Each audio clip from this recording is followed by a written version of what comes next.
ഇന്ന് ഞങ്ങൾക്ക് നോമ്പ് തുറക്കാൻ എന്തൊക്കെ ഉള്ള അറിയോ?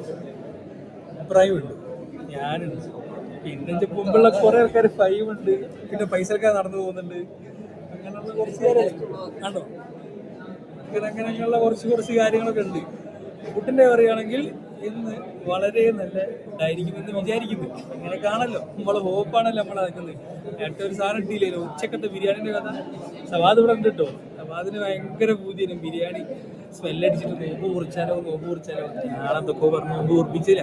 ഇതന്നെ കാരൊക്കെ നിന്നുള്ള പൂതിയിൽ മുബഷിറുണ്ട്, മുഷിക്കാണ്ട് ഫഹീമുണ്ട്.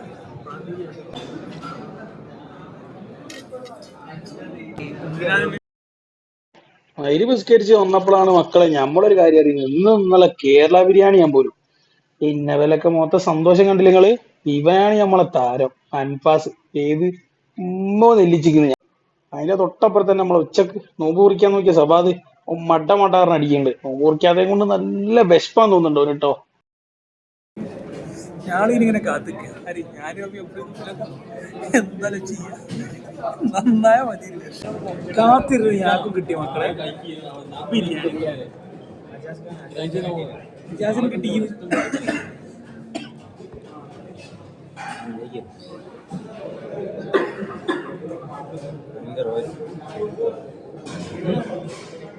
ഇന്ന് ശരിക്കുള്ള കേരള ബിരിയാണി ഉണ്ടോ, ഒരു രക്ഷയില്ല.